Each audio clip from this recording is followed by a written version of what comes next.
네, 안녕하세요. 7월 24일 오늘의 축구 소식을 브리핑하는 조던 HD입니다. 오늘 첫 번째 소식은 네이마르는 또다시 불거진 자신의 이적설에 이번 시즌 100% 파리와 함께할 것이라고 밝혔습니다. 네이마르가 자신의 인터뷰에서 밝히길 전 파리와 함께할 것입니다. 전 빅판에 익숙해져 있으며 전 많은 사람들이 자신에 대해서 말하는 것을 알고 있다고 언급을 했습니다. 그리고 그것에 대해서 어떻게 해야 하는지도 알고 있다고 말하면서 남들이 뭐라 하건 파리를 떠나지 않을 것이며 이곳에서 자신이 해야 할 일도 알고 있다고 언급하며 다시 한번 이적설을 일축을 시켰습니다. 다음 소식은 스페인 마르카에서는 바르셀로나 팀이 윌리안을 영입하기 위해서 820억을 제시했다고 알렸습니다. 스카이 스포츠는 바르셀로나가 윌리안을 영입하기 위해서 820억을 제의했다고 보도했으면서 파울리뉴가 최근 임대로 광저우 에버그란데로 팀을 떠나며 마지막 논 이후 슬롯이 비어있는 상태입니다. 윌리안의 에이전트는 쿠티뉴의 1월 이적과 파울리뉴 이적도 담당했으며 바르셀로나 발베르데 감독은 이니에스타를 대체하기 위해서 파리의 라비오를 노리고 있고 안드레 고메즈는 팀을 떠나는 것을 허락한 상태라고 합니다.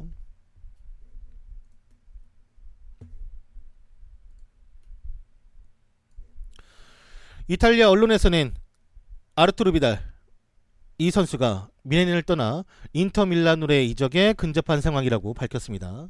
여기 보시면 유니폼까지 나왔죠.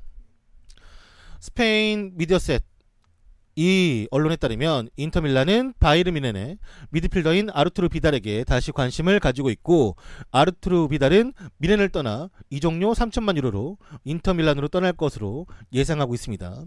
인터밀란 단장 피에로는 이 비달의 협상을 진행하기 위해서 며칠간 현재 독일 뮌헨에 머물렀으며 비달도 다가오는 시즌의 인터밀란으로의 이적을 원하고 있는 상태라고 합니다.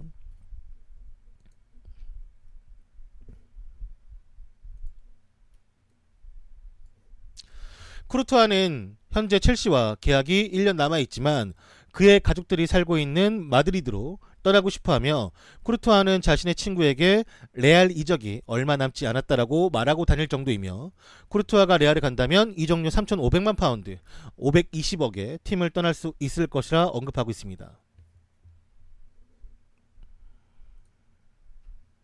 다음 소식은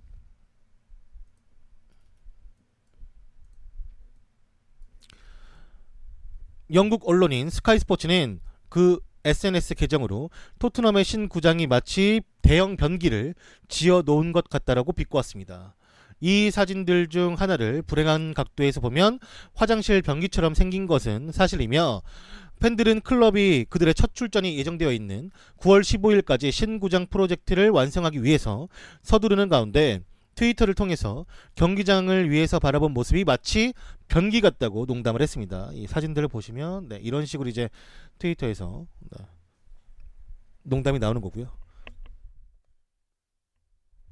경기장의 실루엣이 드러나자 영국 현지 팬들은 토트넘의 새 경기장이 마치 변기 뚜껑처럼 생겼다라고 조롱을 하고 있으며 이에 대해 영국 스카이 스포츠는 데이비드 콜드웰이라는 복싱 해설가가 있는데 콜드웰이 평소에 축구에도 관심이 있었고 이 사진을 보자마자 내 생각에는 저 경기장이 아마도 아스날 팬들이 디자인한 것 같다 라고 말하면서 그 조롱에 동참하기도 했습니다.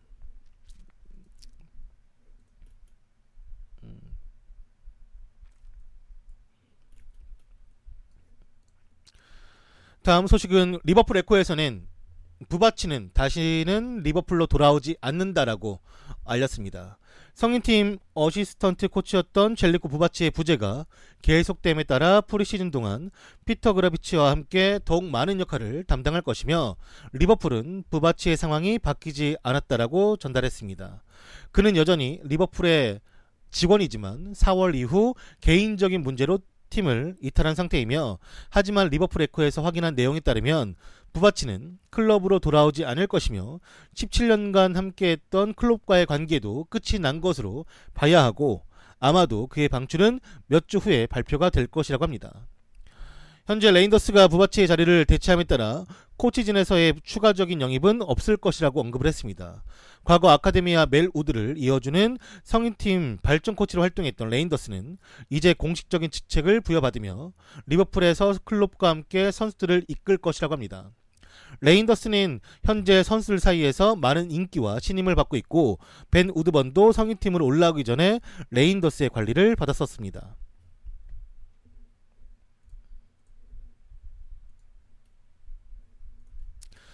리버풀의 라이언 켄트는 제라드가 감독으로 있는 스코틀랜드 레인저스로 임대 이적하였습니다. 7살 때부터 리버풀의 아카데미 선수였던 라이언 켄트는 스티븐 제라드의 레인저스로 한 시즌간 임대를 떠나게 되었습니다. 지난 시즌 여름에 프라이브르크, 겨울엔 브리스톨 시티로 임대를 가서 총 17경기를 뛰었고 그는 스코틀랜드에서 자신을 발전시킬 것이며 제라드의 리그 우승 도전을 도울 것이라고 인터뷰에서 밝혔습니다.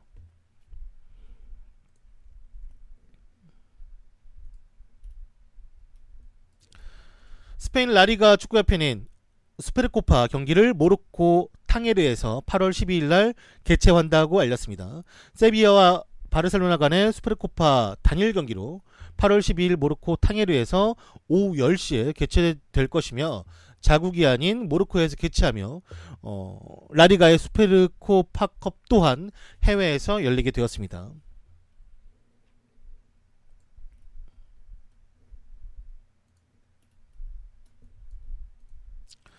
다음 소식은 비현실적인 호날두 유니폼 판매량이 화제가 되고 있습니다. 스포츠와 비즈니스 관련된 정보를 공유하는 스포츠 비즈니스 인스티튜션 측은 23일 이탈리안 풋볼 TV 측 자료를 인용해서 호날두의 유벤투스 이적이 불러온 효과를 숫자로 정리를 했는데 이 자료에 따르면 호날두가 유벤투스에 이적한 첫날 그의 이름이 새겨진 유니폼만 52만 장이 판매된 것으로 드러났고 이는 2016년 유벤투스의 유니폼 총 판매량인 85만 장이라는 숫자를 절반가량 훌쩍 넘기는 숫자인 동시에 호날두의 유벤투스 이적에 앞서 가장 센세이션을 불러일으켰던 이적인 네이마르 파리 이적 당시 첫날 판매량이 1만 장에 불과했는데 그 숫자의 52배에 해당되는 자료라고 합니다. 유벤투스로서는 호날두의 영입으로 단 하루 만에 그들이 2년 전 기록했던 1년치 유니폼 판매량 절반 이상을 판매한 셈이라고 합니다.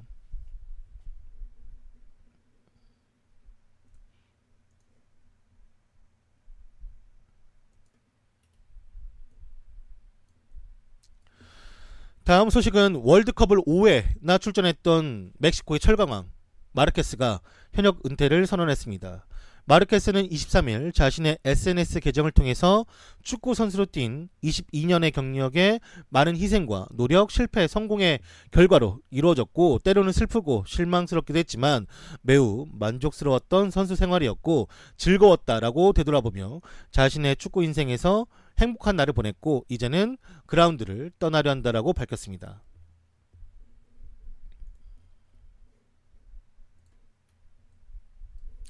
스페인 국적의 골키퍼인 페페 레이나가 밀란에 도착을 했습니다.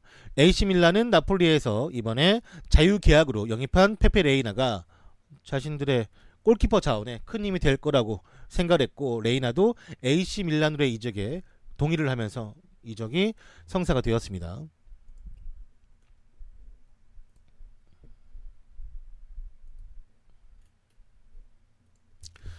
나폴리 구단주인 라우렌티스는 맨유의 다르미안에게 관심이 있다고 인터뷰에서 밝혔습니다. 맨유의 다르미안은 나폴리가 이번 여름에 영입을 고려 중인 풀백 옵션 중의 하나이며 나폴리의 회장인 라우렌티스가 이를 인터뷰에서 밝혔습니다. 다르미안은 더 정기적으로 경기에 출장하기를 원하고 있으며 다르미안 외에도 아인토벤의 풀백이자 콜롬비아 월드컵 멤버였던 아리아스를 모니터링 중이라고 언급을 했습니다. 현재 5명 내지 6명까지 이름이 자신들의 영입 리스트에 올라가 있는데 나폴리는 아리아스를 다르미안과 함께 최종적으로 모니터링하고 있고 다르미안은 양쪽 측면에서 플레이를 할 수 있는 멀티적인 자원이 크기 때문에 그를 데려오는데 좀 더 관심이 크다라고 솔직한 심경을 밝혔습니다.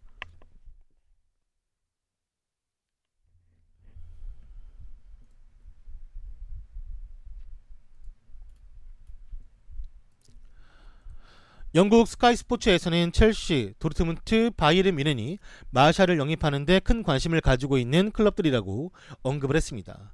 스카이 스포츠는 첼시, 도르트문트, 뮌헨이 마샬을 데려오는 데 관심이 있다고 보도했으며, 마샬은 현재 맨유 프리시즌 투어에 있고 현재 계약이 1년 남아있는 상태라고 합니다. 마샬이 무리뉴에게 이적 요청을 했지만 맨유의 간부들은 마샬을 파는 데 관심이 없으며 그의 계약을 2020년까지 늘릴 수도 있다고 언급을 했지만, 첼시는 아직 공식적인 오퍼를 넣지 않았고, 스카이 스포츠 독일 지부에 따르면 뮌헨은 맨유가 선수의 가치를 낮춰야만이 제의를 할 것이라고 언급을 했고, 첼시는 마샬에 대한 관심이 아자르가 이적에 관해서 새로운 딜이 생겨버린다면 그 즉시 그를 데려올 준비를 하고 있다라고 소식을 전했습니다.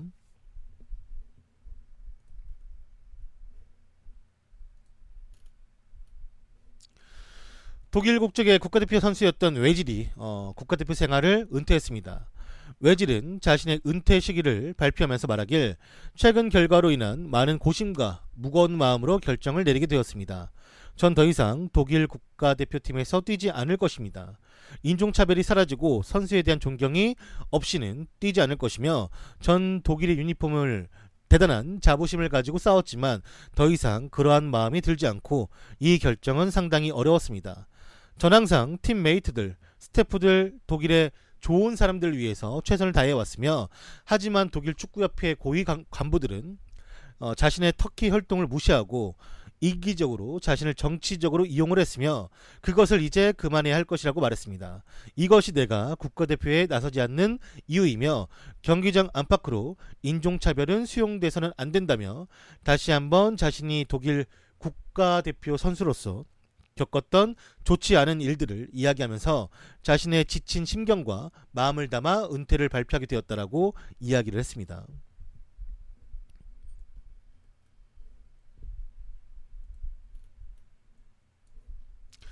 존 테리는 불거졌던 자신에 대한 은퇴 보도를 부인했습니다. 37살의 존 테리는 인스타그램에서 직접 글을 썼는데, 아직 제가 은퇴하지 않았다라는 것을 알려드립니다. 저는 현재 가족들과 휴가를 즐기고 있으며 여러 선택지를 고려 중에 있습니다. 2019년 첼시에서 뛴 그가 시즌 2부 아스톤빌라에서 시즌을 보냈지만 19년 동안 첼시에서 뛰었던 그가 시즌 2부에서 한 시즌을 통으로 보냈지만 팀이 승격하지 못하면서 그는 팀과 이별하게 되었습니다.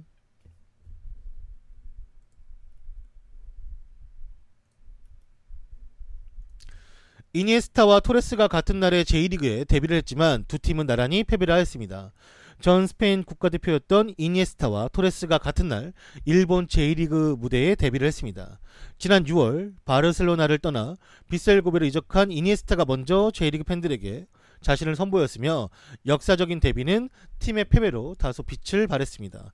0대2로 끌려가던 상황에 투입이 됐으나 팀은 이니에스타 투입 후 한 골을 더 실점해 결국 3대0으로 대패를 당했으며, 토레스는 베갈타 센다이전에서 모습을 드러냈습니다. 또한 토레스와 사간도스 역시 웃지 못했는데 종료 2분을 남겨두고 니시무라 타쿠마에게 실점을 하면서 0대1로 패배를 당했고, 토레스는 사간도스를 이번에도 강등권에서 벗어나게끔 도와주지 못했다라고 합니다.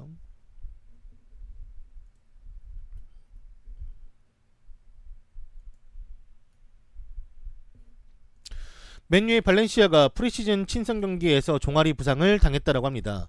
맨유의 안토니오 발렌시아가 프리시즌 친선 경기에서 경기 시작 7분 만에 교체가 되며 종아리 부상이 의심되고 있습니다. 일요일 리바이스 스타디움에서 열린 친선 경기에서 맨유의 주장으로 나섰던 발렌시아는 다르미안과 교체가 되어 나갔습니다.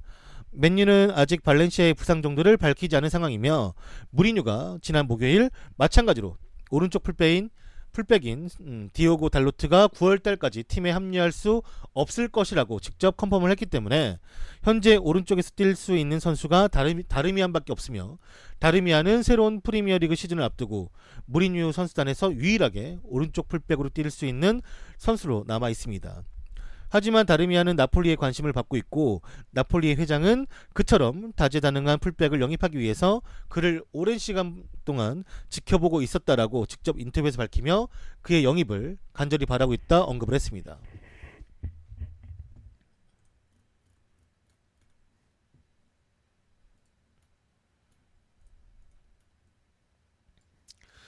이탈리아 국적의 프란델리는 한국 대표팀에 대한 감독직 제안이 고마우나 정중히 고사하겠다라고 밝혔습니다. 대한민국 축구 국가대표팀 차기 감독 후보로 체사레 프란델리 전 이탈리아 감독이 거론되는 가운데 이탈리아 축구 관계자는 프란델리가 한국으로 갈 생각이 없다고 밝혔습니다. 프란델리 감독과 긴밀한 한 이탈리아인이 축구 에이전트로서 활동을 하고 있었고 최근 프란델리 감독에게 접근해서 한국행을 권유했다라고 합니다. 대한축구협회가 감독을 물색 중이라는 것을 알고 있었고 먼저 프란델리의 의중을 알아보는 단계였으며 프란델리 감독은 두 차례에 걸친 권유에도 불구하고 한국행을 고사했다고 합니다. 이 관계자는 프란델리 감독에게 한국행은 좋은 기회가 될 것이라고 권했지만 프란델리는 거절했으며 한국이 부족해서가 아니라 이탈리아 안에 최소한 유럽에 머무르면서 새로운 감독 자리를 찾고 싶은 마음이 강하기 때문에 라며 이유를 말해주었다라고 합니다.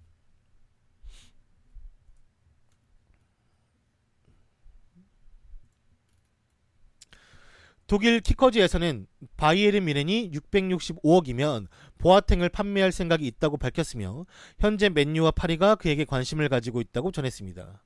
독일 키커즈는 23일 뮌헨이 보아탱 이적료로 665억 원을 책정을 했으며 이 금액에 판매할 준비가 되어 있고 현재 맨유와 파리가 관심을 나타낸 상태이며 아직 정식적인 제안은 없었지만 팀도 선수를 보내고 싶고 선수도 새로운 도전을 원하고 있는 상태라고 합니다.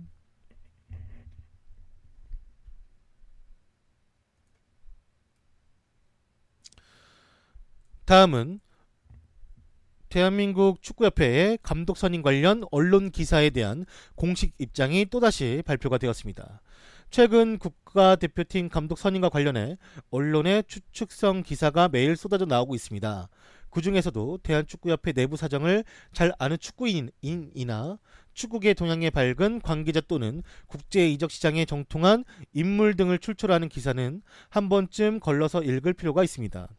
맞는 경우도 있지만 틀릴 때가 굉장히 많기 때문입니다.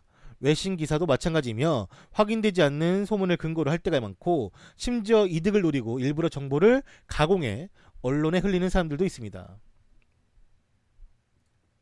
라는 글로 시작해가지고 대한민국 축구협회를 새롭게 이끌어갈 감독을 찾는 이 시간 동안 안 좋은 기사들이 도움이 되지 않는다라는 이제 언급을 하면서 다시 한번 공식 입장을 발표했는데 이것에 대한 반감도 아직도 엄청나게 큰 상황이라고 합니다.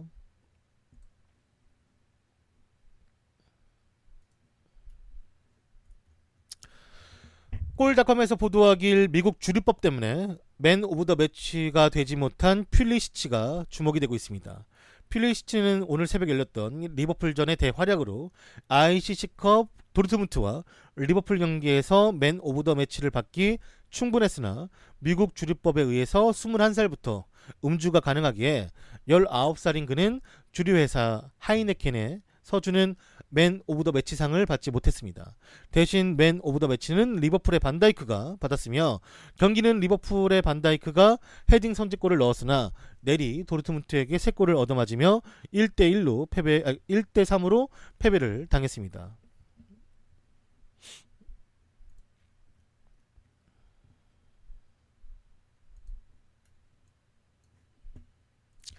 레알 소시에다드 테오 에르난데스가 링크가 뜨고 있습니다.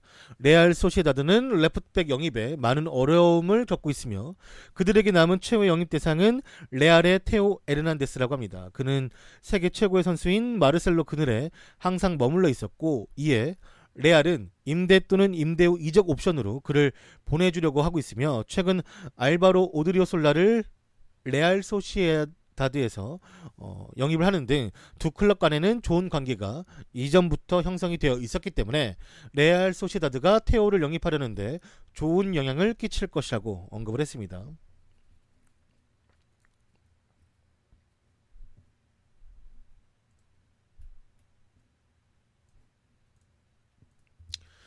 첼시는 헤비 스모커인 사리 때문에 고민이라는 소식입니다. 첼시의 지휘봉을 잡은 사리 감독은 애연가로 유명하며 하루에 피는 담배량도 어마어마하다고 합니다. 사리 감독은 하루에 80개비의 담배를 피우는데 1시간에 4개 내지 5개를 피우는 양이며, 사리 감독의 흡연은 때와 장소를 가리지 않고 있고 이탈리아에서는 경기 중 사이드라인에서 흡연을 하는 것으로 매우 유명한 감독이기도 합니다. 라이프치히는 지난 2월 유로파리그 32강전 원정길에 오른 사리 감독을 위해서 경기장 내에 흡연 부스를 설치해 주어서 화제를 모으기도 했습니다. 그런데 사리 감독이 잉글랜드로 오면서 문제가 생겼습니다. 영국 법상 축구장 내 흡연이 금지되어 있기 때문이며, 일반 관중들도 흡연을 하려면 하프타임을 이용해 경기장 밖으로 나가야만 하는데, 사리 감독을 데려온 첼시도 그것 때문에 큰 고민거리를 가지고 있으며, 결국 첼시는 사리 감독을 위해서 스탠포드 브리지 내 흡연실을 만들 생각이라고 합니다. 그는 이전까지 사이드라인에서 흡연을 해왔지만 이제는 흡연실로 가야만 영국 법상 걸리지 않는다라고 언급을 하면서 담배를 피우게 되었습니다.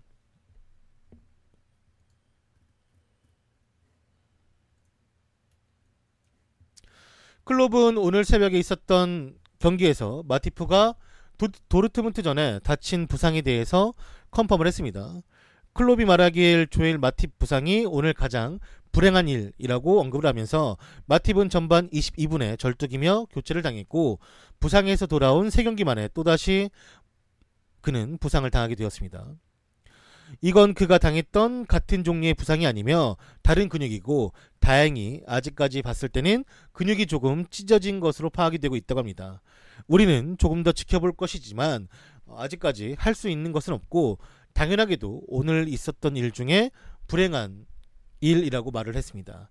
이런 일은 경기마다 일어날 수는 있겠지만 어떤 감독도 좋아하지 않을 것입니다. 아마 내일이나 모레에 더 많은 걸 알 수 있겠지만 지금 우리는 그가 계속해서 심적으로 많이 힘들 것이라고 클롭이 말했습니다.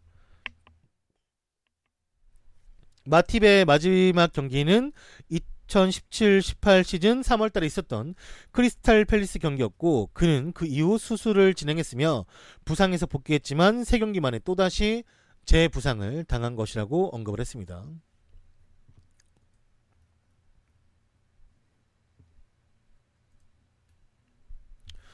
다음 소식은 AS 로마가 현대자동차와 파트너십 체결을 했다고 합니다.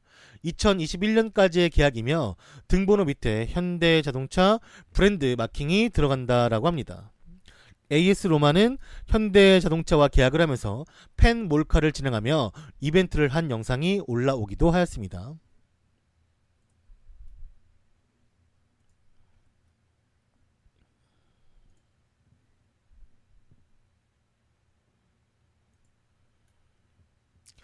스페인 문도 데포르티보에서는 바르셀로나가 윌리안에게 더 이상 오퍼하지 않을 것이라고 전했습니다. 바르셀로나는 윌리안의 영입이 진행이 있었고 그들이 며칠 전에 첼시 클럽과 접촉을 했던 것은 사실이지만 새로운 제의를 한 적은 없으며, 반면에 잉글랜드 언론이 6천만 유로의 오퍼를 바르셀로나가 했다고 했지만 바르셀로나 내부 소식통 소스에 따르면 그들은 29살 선수에게 그런 큰 돈을 투자할 생각이 없다고 합니다. 바르셀로나 클럽은 내부적으로 이 선수에 대한 가치를 저울질했으며 3,500만 유로 465억 이상은 안 된다라고 판단했고, 윌리안이 욕심나는 선수인 건 맞지만 그만큼 가치 있는 선수는 아니라는 것을 발베르데 감독도 동의했고 알고 있는 상태라고 합니다. 구단이 그 이상의 금액을 쓰지 않는 것도 이해하며 발베르데 감독은 받아들인다라고 전했고, 그와 동시에 첼시 클럽에서는 이적 시장에서 약간의 변화가 있었는데 러시아의 알렉산드로 골로빈이 첼시로 곧 이적할 것이라는 소식이며, 바르셀로나도 그를 영입하려고 노력을 했지만 사실상 첼시로 이적하는 것이 기정사실화가 되었습니다. 골로빈의 이적은 곧 윌리안의 방출에 시발점이 될 수 있기 때문에 바르셀로나가 원하는 금액에 나온다면 그들은 다시 한번 제의는 할 수도 있다 언급을 했습니다.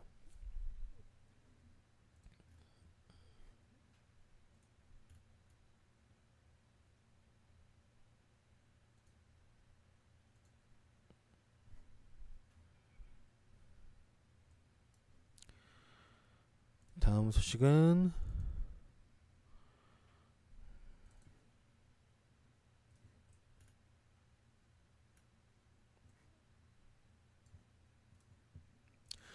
영국 BBC에서는 주앙 무티뉴가 울버햄튼 이적이 확실하게 흘러가고 있다고 말했습니다. 울버햄튼은 모나코의 주앙 무티뉴와 2년 계약을 하였으며 이적료로는 500만 파운드 75억 선이라고 합니다. 울버햄튼엔 또다시 포르투갈 국적의 선수가 영입이 될 것이라고 합니다.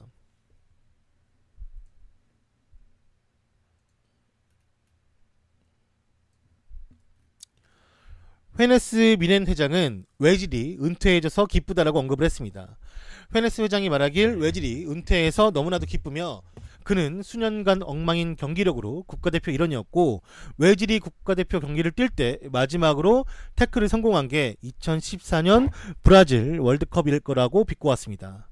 우리가 아스날을 만났을 때 쉽게 이길 수 있었던 것도 외질이 약점이었던 것을 알고 있었기 때문에 그를 목표로 삼았던 것인데 아무도 외질이 월드컵에서 쓰레기 같은 플레이한 것을 의심하지 않았다라고 말했고 그를 팔로우한 3,500만 명 또한 존재하지 않을 사람일 것이며 그의 팬들이라는 사람들은 외질이 잘한 것으로 알고 있는 것조차 웃기다라고 말하며 비난을 했습니다.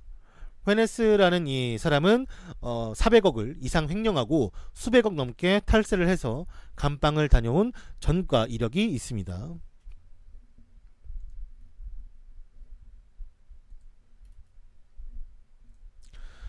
다음 소식은 영국 BBC에서는 히샬리숑이 에버튼의 메디컬 테스트를 받는 중이라고 알렸습니다. 에버튼행의 5천만 파운드 745억 원의 이적료이며 24시간 내로 이 딜은 완료가 될 것이고 이는 에버튼의 클럽 레코드라고 밝혔습니다. 히샬리숑의 영입은 마르코 실바 감독이 강력히 원한 딜이었다라고 합니다.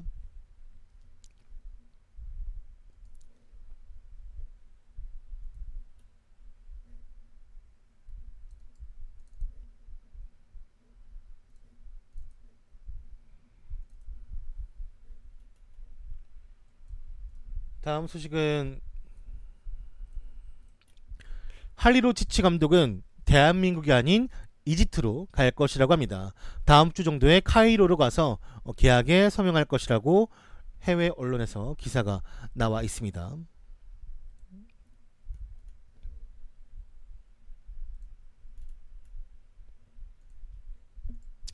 기성용이 뉴캐슬에서 새로운 등번호를 받게 되었습니다.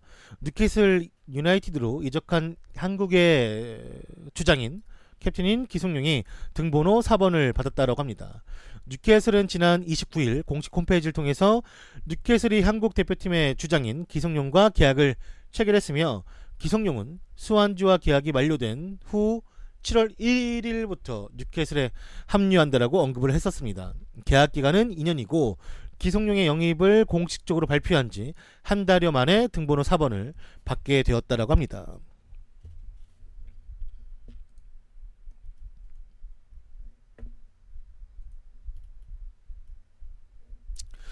이강인은 현지 언론과 자신의 재계약에 관해서 인터뷰를 하였습니다.